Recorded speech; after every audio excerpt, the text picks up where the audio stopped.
His deadline just hours away now, 8 p.m. Eastern. The president wrote a post this morning. Maybe something revolutionarily wonderful can happen. Who knows? We will find out tonight. One of the most important moments in the long and complex history of the world.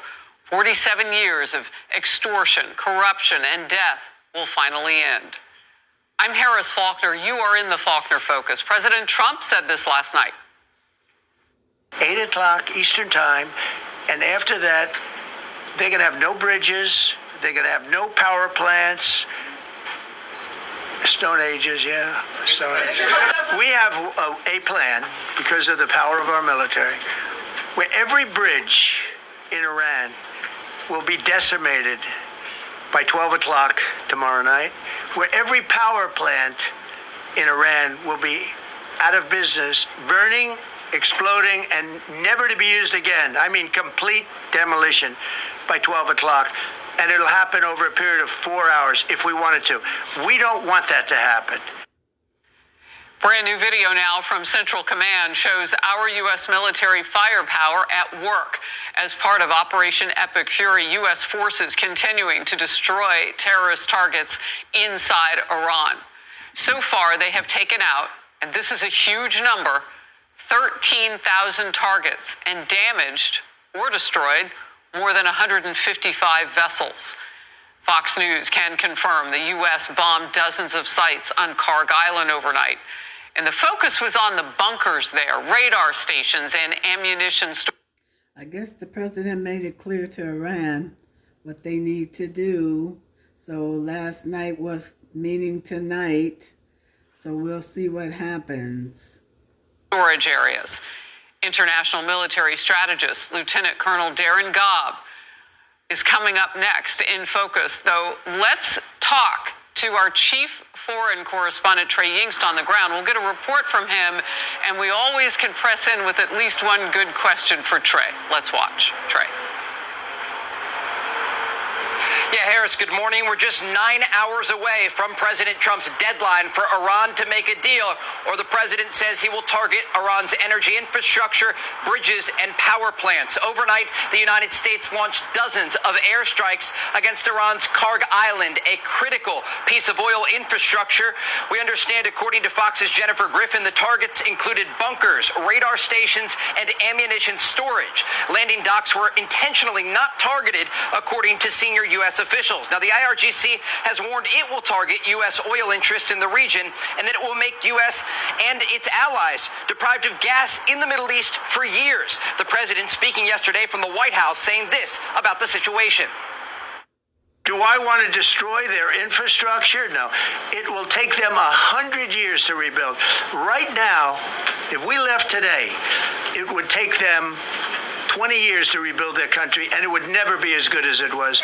And the only way they're going to be able to rebuild their country is to utilize the genius of the United States of America. Those negotiations going on as we speak, Harris, and the president told me over the weekend that Iran isn't even negotiating on their nuclear program anymore. The president said the big thing is they're not going to have a nuclear weapon. They're not even negotiating that point. It's so easy, the president added. That's already been conceded. Most of the points are conceded. Now, with talk of diplomacy across the region, we're also learning more about that daring rescue that happened over the weekend to save a stranded airman in Iranian territory. High-level U.S. sources told Fox News that while the airman rescue was going on, the CENTCOM commander, Admiral Brad Cooper, directed a strike on an IRGC headquarters in an underground facility near the Iranian capital of Tehran. B-2 bombers from the United States used bunker buster penetrating bombs, the same weapons used in Operation Midnight Hammer. The source talked to Fox News, saying the headquarters was obliterated. All of this is happening as the Israelis are continuing their strikes against the Iranian regime. A senior Israeli official telling Fox News today they launched a series of strikes against rail infrastructure inside of Iran after warning civilians there to avoid train travel.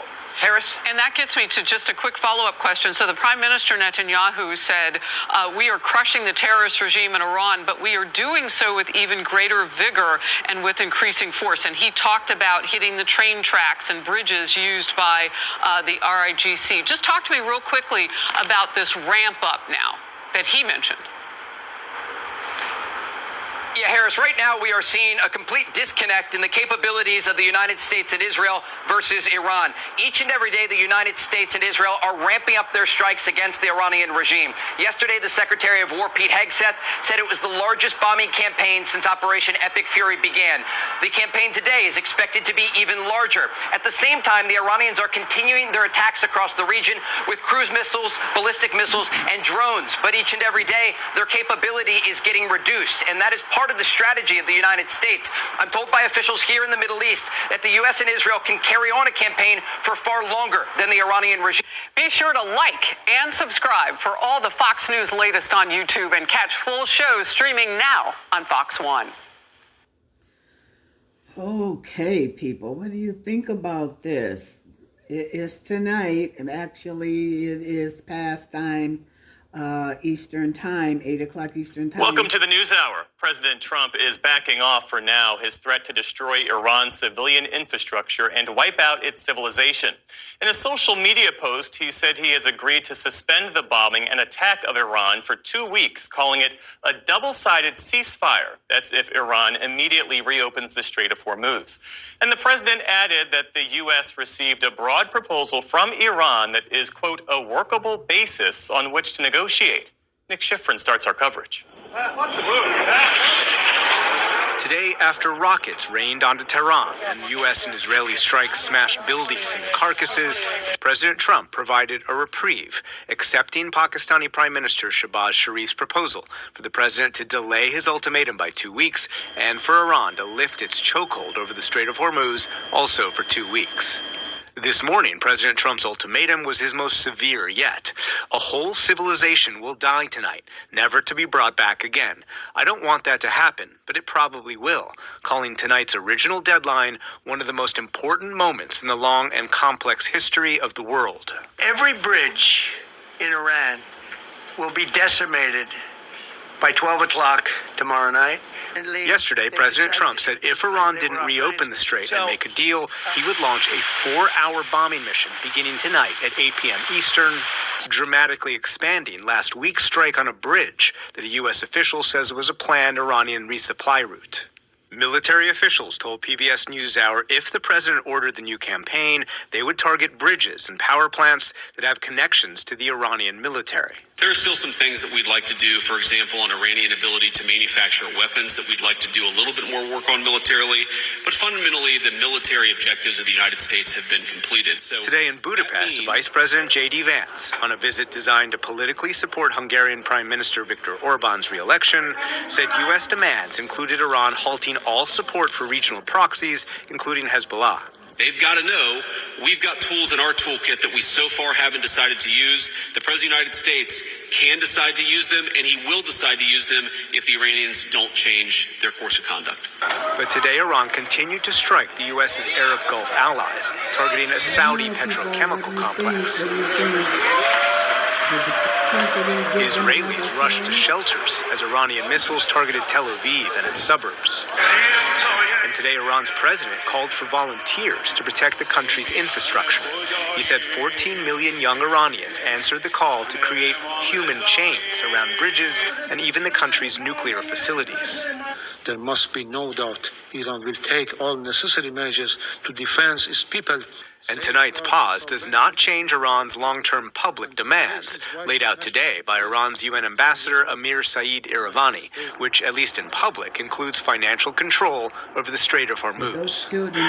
But the U.S. and Israeli campaigns in Iran also continued today, including what a U.S. official identified as naval mine and missile storage and other military targets struck on Karg Island, through which Iran exports 90% of its oil.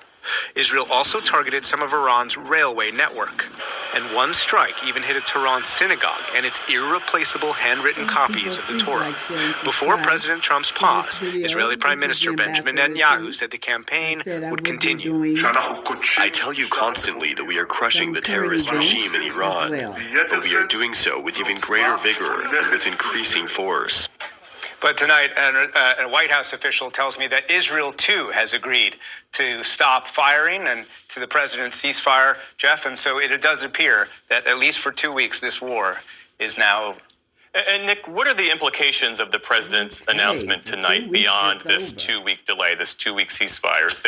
Is there sort of an infrastructure here for a longer term peace?